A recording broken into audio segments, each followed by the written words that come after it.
Good evening, everyone. I'm going live today to give my perspective and my analysis on this incident that occurred with George Floyd in Minnesota, Minneapolis, Minnesota, with the police department, where a gentleman by the name of George Floyd interacted with the police. There was some form of interaction which led to resisting arrest. The individual, George Floyd, apparently resisted arrest, which resulted in the police officers having to take police action, use physical force to restrain this individual. Which, if you do resist the police, the police are going to use force to ascertain and voluntary compliance, and this is what happened in this particular incident. Now, the question is going to be now how much force was used, and the force that the police officers used, was that reasonable? Was that reasonable force that they used, which ultimately led to the death of Mr. Floyd? If you see the video, you watch the video, you see there's multiple angles and there's a different shot with not from the cell phone, but apparently there's a store video showing that they're pulling the police officer out pulling the gentleman out of the car. Was Ali, but he didn't resist. But we don't have the whole thing, Ali. We don't have all of the video. He wasn't compliant, as far as I know, with the initial police interaction. But once they had him down, one officer, I don't know his name, I don't even think they published his name yet, had Mr. Floyd on the ground, right, handcuffed, with his knee pressed up against his neck. Okay, the neck over here is which consists of the jugular veins. If anyone practiced any type of martial arts or wrestling, they would understand that if you wanted to take somebody out or knock them cold, you just put them in a headlock and press right up here on either side, and you can actually take someone's life. His knee was pressed up between the neck area, the top of the jaw, and the bottom of his neck, pressing hard, a lot of pressure. And you hear Mr. Floyd saying, "I can't breathe, I can't breathe." He's waggling, he's moving his body. At some point in the video, you see Mr. Floyd stop speaking, and he just goes flat. Yani his body stops moving. At what point did he pass away? We don't know. But at some point, you would say, you would have to say to yourself, as a police officer, when did I release? And in addition to that, he had other officers on the scene. He wasn't alone. Where were these other officers? They showed one officer standing on the side and looking down and seeing what's going on. He did not take any action. He did not step in and say, "Excuse me, yo, brother, listen, step back, let me handle this." Obviously, you can see on the video that this officer can care less at this point. He was just minding his business. He just had his knee on the guy's neck, and he was not going to let go. Like he had a point to prove. A point to prove that say he's the police officer, he's in charge, and he will determine when he releases his knee from this Mr. Floyd's neck. Now, do I think what I believe what I believe in the situation is that this officer acted outside of his boundary. He allowed his anger right? His ego to interfere in his duties as a police officer. People would say he's racist. I don't know if he's racist or not. I don't know the guy. I don't know him personally. I don't know if he's a racist. I don't know if he hates black people. I don't know if he hates Hispanics. I have no idea. But I know that his adrenaline was rushing. He was having people with cameras telling him to let go of him. You don't have to let go of his neck. People were screaming and yelling at him, telling him to let him go, and he refused. A reasonable person, whether you're a police officer or not, you would make the determination. You would use your common sense. You use your mind, which this person did not do. He did not use his mind. He used his ego. He allowed his ego and his pride to get in the way of him acting for the people, serving the people. Whether or not this guy committed a criminal act is not the point. It's not relevant. You're the police officer. You must be a professional and hold your stand and protect the people. Yeah, people are not going to like you. Yeah, the police are not liked. And if you don't like that and you're a police officer, I suggest you find another job. You understand? You should have been a fireman if you wanted people to like you. They're not calling you for the good times. They're calling you for the worst times. People are calling you when they need you. You're interacting with the public. And not just because you're interacting with the public, it means that they're bad people. And I don't know the history of this Mr. Floyd. I don't know his history. Now, this happened on Monday, this past Monday, and the governor of Minnesota declared a state of emergency. Minneapolis is burning. People are burning the streets, looting the stores, which resulted from the anger. Now, my opinion, people are going to riot, but there's two kinds of rioters: those that are rioting because they're angry and they want change, and then those that are rioting because they want free stuff from Target, walking away with television sets. Those people are affecting the movement, taken away from the cause. Now we're looking at the prosecution. People demand that this individual get arrested, this police officer get arrested, or officers get arrested. But the Mike Freeman, who's the Hemp County attorney, said this, quote, there is other evidence that does not support a criminal charge, unquote. Which means what? Which means they have something that they want to use, right? And I don't know what it is, that would take away the culpability, criminal culpability from this officer, right? Doing what he did. The video is clear to me. Now, I was speaking to an individual, which will remain nameless, who made a great point. Let's ask this question. If toxicology reports come back that Mr. Floyd passed away from some type of drugs that he may be taking, and I'm not saying he took drugs, okay? I'm not saying he took drugs, but let's just say hypothetically he came back and he took drugs. And that's what caused his death. This is just a question. This is not my opinion. Now, does that create a doubt if he is prosecuted and he is brought to trial? Would that create a doubt? What caused his death?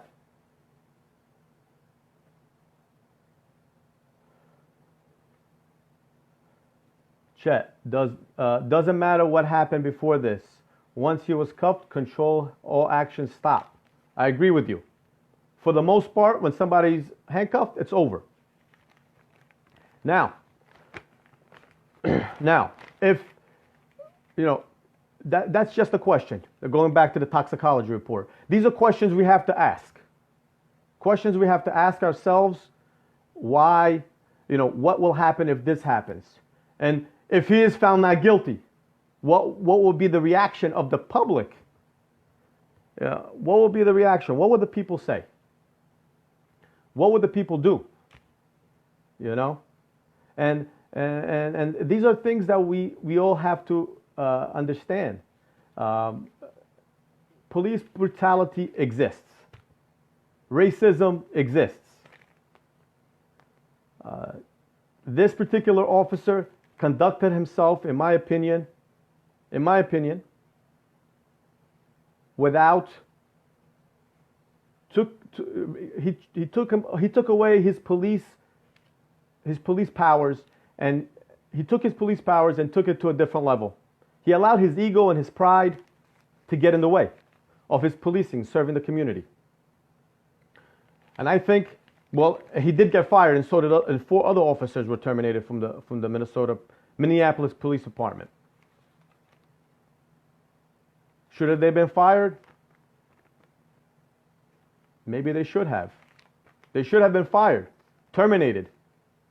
But that's not going to stop. That's not going to stop what's happening in the future. All these things are happening. People are angry. People are rioting. What's the ultimate goal, people? What's the ultimate goal? You're going to riot. We're going to demand justice.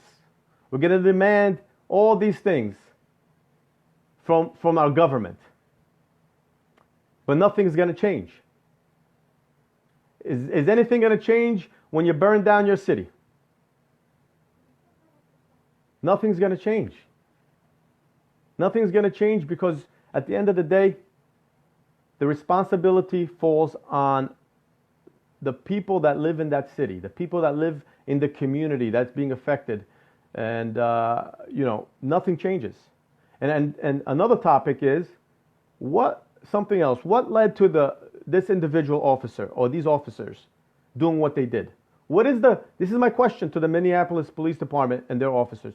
What is the culture inside the police department? What is the culture? What are these officers being told that they could do or can't do? Are they being trained properly? Are they being told that they shouldn't put their knees on somebody's neck, on their jugular veins, right? And compress the ability for blood to flow to the brain? Are they being told that? I don't think you need to be told that. It's 2020. We've had other incidences in the past that led to officers being fired and prosecuted on this topic. My question to the head of the Minneapolis Police Department, whether it's the chief or a commissioner, what type of leadership are you teaching? Are you pushing? Are you representing within the police department? What are you saying? What are you telling people? You see, what are you telling? What are the captains? What are the sergeants? What are the supervisors? Are they pulling up on the set? Are there supervisors coming to the scenes of these situations? I don't know if an ambulance was called. Perhaps it was. Maybe this officer thought he could get away with it. Maybe his arrogance blinded him to the fact that there are people watching. At one point, he took out his mace in the video, and he was going to mace. I don't know if he actually pressed the button, but was going to mace anyone that's going to come near him, right? And my mind is still wandering. What in the world are these other 4 officers? There's 4 officers. I know there are people around, and I know they're trying to prevent people from coming in. But at some point, you got to say to yourself, hey, this doesn't make sense. You have to step in. But these officers did not step in. Do me a favor, if you can hit the share button, we can expand this conversation. I'm going to stay on for about another 10 minutes, and then I'm going to respond to you guys via the chat. Okay, but we need to know all these things. Screaming and yelling is not going to change anything.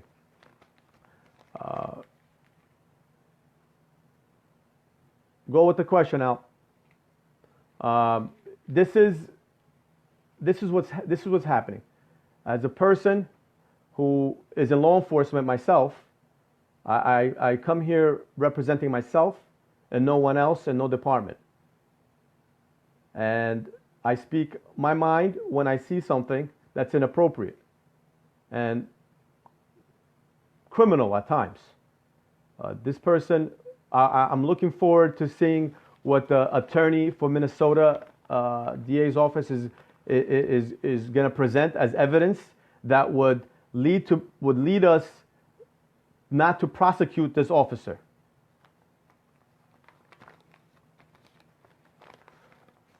Ali Ajaj asks, do you blame the public for not trusting the police or hate the police?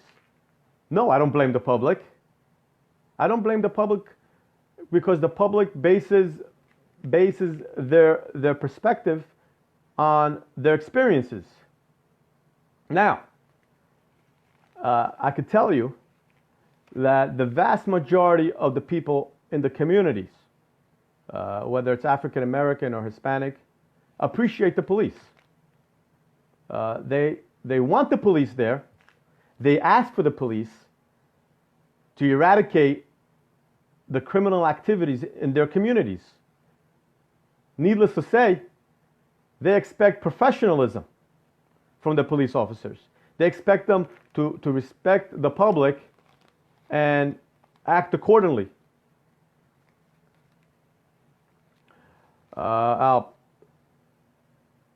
ask, am I drifting away from the police topic? But people believe police officers act aggressive. They use unnecessary force. They use tactics not applied by city and state laws because they have firearms. If you take away firearms from police officers, do you think these instances can be avoided? There's different levels of policing, different levels of action. The first one is your mouth. You take action. You tell somebody to stop. Put your hands behind your back. If they don't comply, you can use your hands. Okay? If that doesn't work, you can use your mace. You can use your asp. Or, worst case scenario, you can use your gun. By law, as police officers, we have the ability to take a life by law. That's why it's such a very important responsibility. That's why, number one, never take out your gun unless you're prepared to use it. It's not a toy. It's not a toy. So I don't believe taking away guns away from police officers is gonna prevent these instances from happening. Because this particular officer, he didn't use his gun. He used his knee compressed against Mr. Floyd's neck. Jugular veins which allows the blood flow from the brain to the heart. It's a main artery. So that right there, would not prevent it. Lewis Fuller, the hardest part after any sensitive situation is to wait for the facts. I'd like to know what happened beforehand as well as what happened here.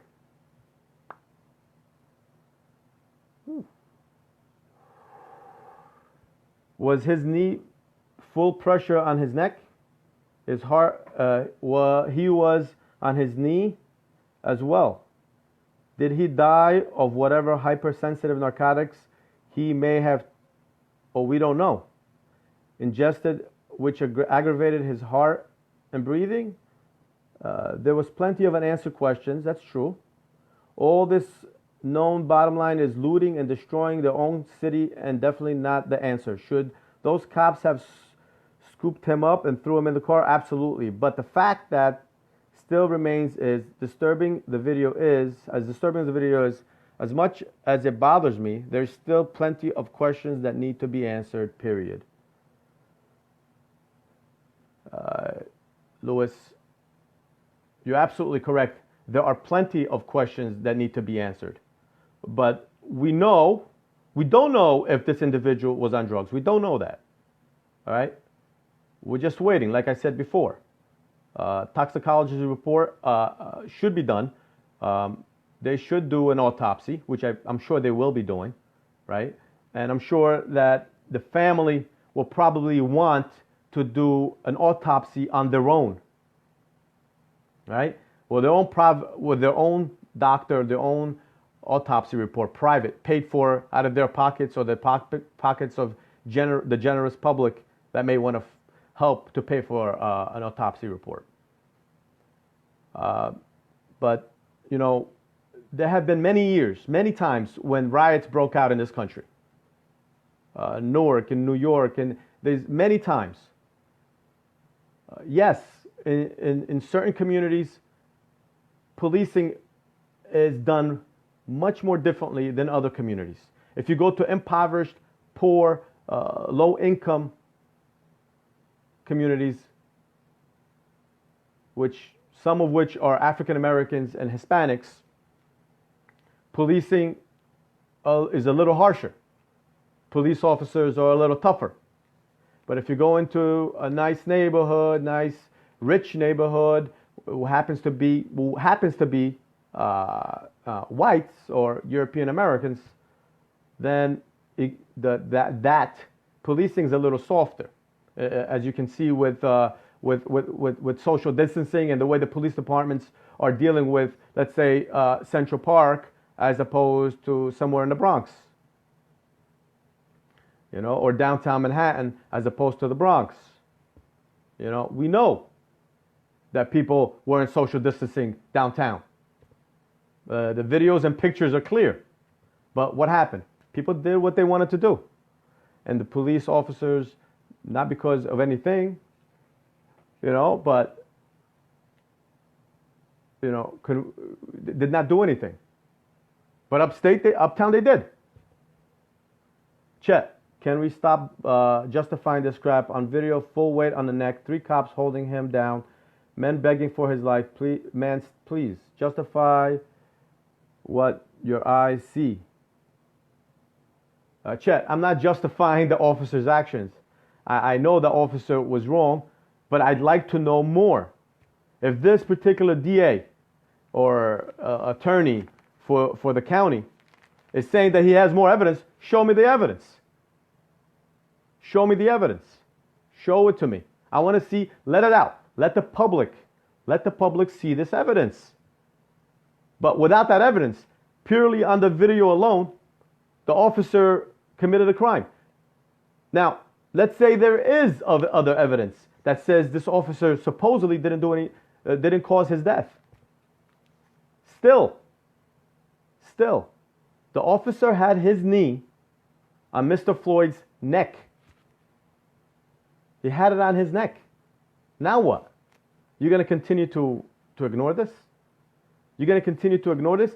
On top of that, he lay there for a certain period of time where he could have, with other officers, scooped this gentleman up, Mr. Floyd, and put him in the police car, sitting upright.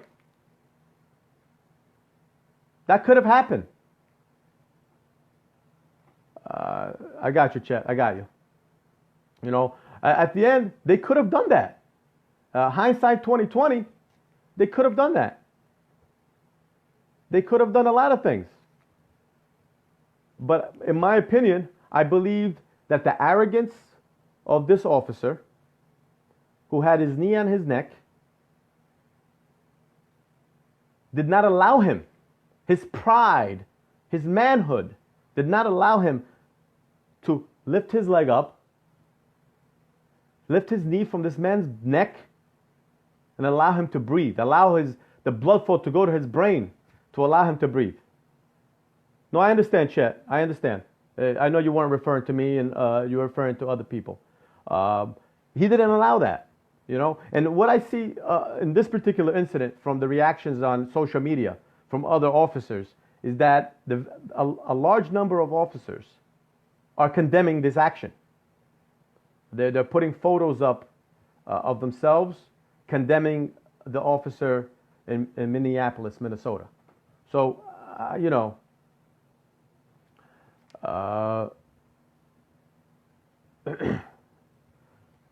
and I'm going to conclude, my brothers and sisters, I'm going to conclude with this, is that at the end of the day, something very bad happened. Life was taken. A man lost his life. A family lost their father, their brother, their husband, their son, their uncle. You see? And 4 officers lost their jobs. Now, the conclusion we will see in the future. I will definitely go Facebook. I'm going to go live again on this topic, and also on the topic of looting and communities,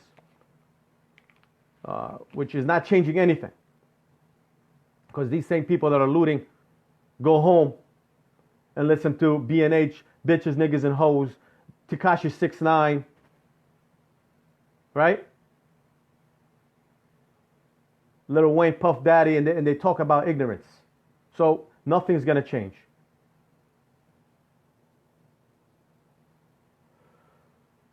So the conclusion is this. Let me conclude. I'm in law enforcement. I've been in law enforcement for coming up on 19 years. I speak for myself and no one else and no department. We have a responsibility to the public. We have a responsibility